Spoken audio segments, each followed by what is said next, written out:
Hello, friends. Thanks for tuning into this week's Brain Food.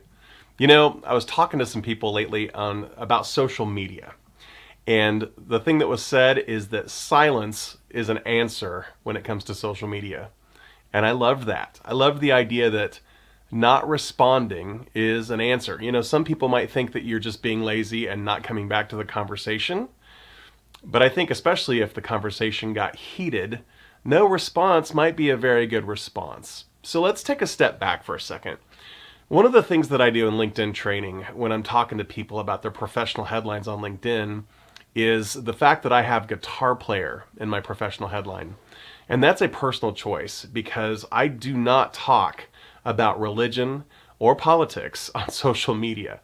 And so I've chosen to put guitar player in my professional headline because that's still a really good conversation starter. People ask about, hey, you play guitar and I sing and all that kind of stuff.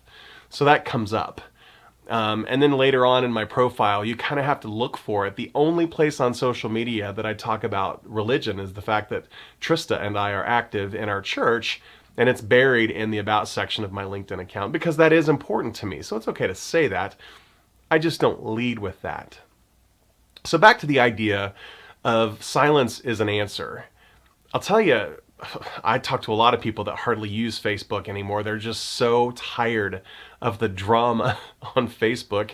I never engaged that much anyway. Anytime I was engaging on Facebook, which wasn't all that often, was to be positive or encouraging or maybe post some trip photos or something like that, but never been a heavy user of Facebook. But what I have seen are friends that I care a lot about having pretty heated discussions about religion and politics on social media. And for me, hey, that's fine if that's your thing and you feel like you can move the needle. And I'm not saying I am saying don't do that, but everybody has a choice to make for themselves of how they're going to use social media. And I'm just sharing how I choose in this brain food to use social media. I personally think that those hard conversations should be in person.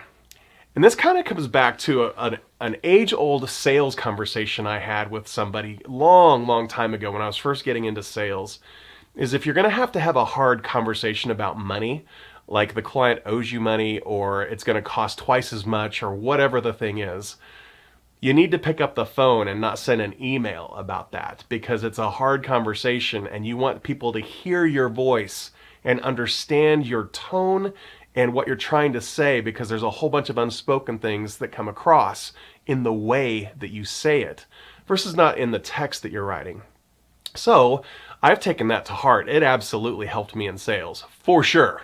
Oh my gosh, that was such a good thing to pick up the phone and maintain relationship with people, even though sometimes they were hard conversations. Well, the same thing holds true with this whole idea of maybe biting your tongue. And if you need to say something because somebody's talking about religion is bad or AR-15s need to be banned or whatever, same-sex marriage, or I mean a million topics that I see people just chewing on each other on social media and online. I will tell you personally, I have had very meaningful conversations with people that don't agree with me, by the way. Some people do, and I have multiple groups. I have peer advisory groups. I've got old high school buddy groups. Mitch, Troy, Chris. Hey guys. I mean, all these people that I meet with on a monthly basis. Oh, by the way, Todd Whitaker, Todd Searles, Haley Minton. We're also doing a Zoom call once a month. Sorry, I'm going to leave people out because there's just too many people to name. But the thing is I can have these kinds of conversations with people that we have mutual respect with. We have mutual respect for each other. And we can have those conversations about religion or politics face to face instead of throwing stuff online. So that was my idea for the brain food this week, is that no response is a response when it comes to social media.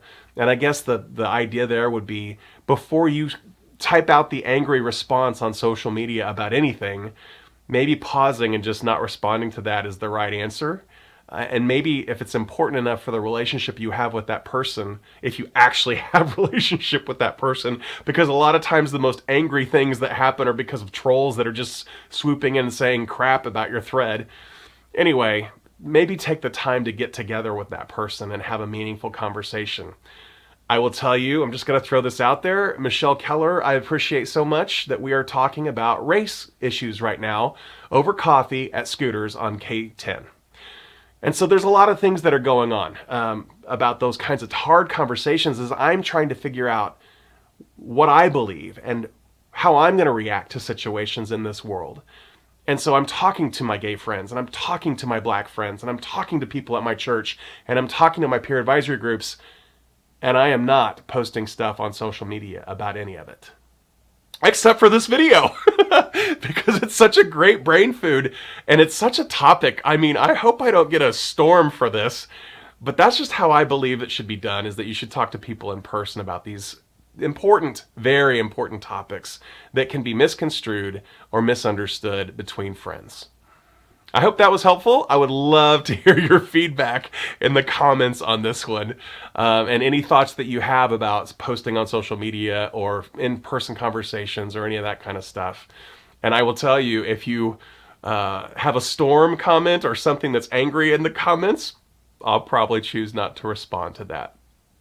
I hope you're having a great week. I'll see you next week.